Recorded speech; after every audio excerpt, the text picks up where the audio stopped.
Hello, people. Today we will be talking about oogenesis. So, first of all, one should be aware of the basics. One should be able to define what is oogenesis. If someone asks you, what is oogenesis? What do you reply with? You reply, oogenesis is a process whereby oogonium differentiate into oocytes. Right? So, the spellings are a bit tricky. Oogonia are basically spelled like this, and oocytes are spelled like this. So what is the difference between an oogonium and an oocyte? Well, that depends on which kind of oocyte we're talking about. We have primary oocytes and we have secondary oocytes. So I will repeat. Oogenesis is defined as a process by which oogonium differentiate into oocytes. Right? So oogenesis is basically the process by which the female gametes are produced, right? So part of the oogenesis process is completed before birth, right?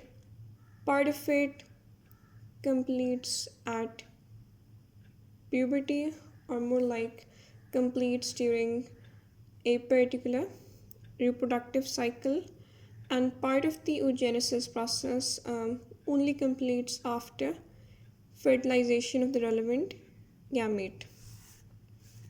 So let's start with the part of the oogenesis process that is completed before a female infant is born. So before birth, and oftentimes they ask this question in quite a bit of detail. Before birth, so this is antenatal.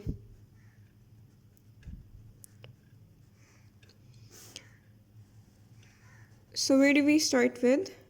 First of all, you need to know what is the site of oogenesis. The site of oogenesis is the site of oogenesis are the ovaries, right? So even before birth of the baby, oogenesis is being carried out in the ovaries. And how does that happen?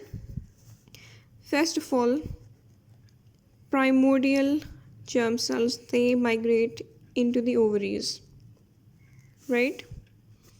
We have the ovaries over here, and you should have an idea that the ovaries, they're basically these almond shaped reproductive structures, and they're found bilaterally in the body on either side of the uterus, close to the lateral pelvic wall. Anyways, the primordial germ cells, first of all, they migrate into the ovaries, and you can think of it in this manner. The reproductive system of the baby is still being developed, and as part of the development, we have these special kind of cells which are produced elsewhere, known as the primordial germ cells, migrate into the developing ovaries. Migration. And for the sake of clarity, we can write developing over here to make certain things clear. Right, so this is something that happens fairly quickly. And shortly after the primordial germ cells have migrated into the bilaterally placed developing ovaries, these primordial germ cells, they differentiate. And now what are they known as? They are now known as oogonia. And we have already defined oogenesis as a process whereby oogonia differentiate into oocytes.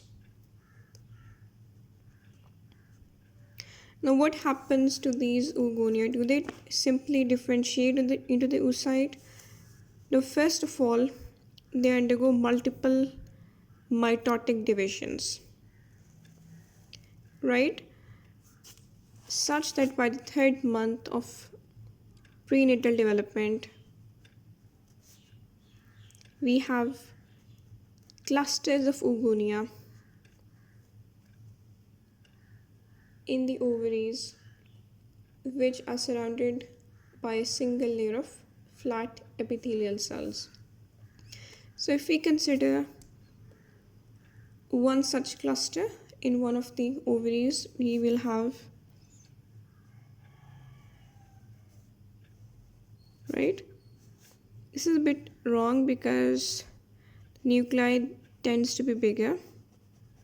So this is one oogonia. Oogonium, my apologies. This is a second oogonium. This is a third oogonium.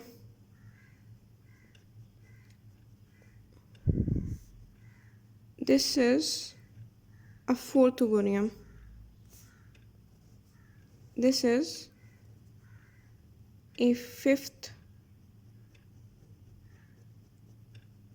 oogonium.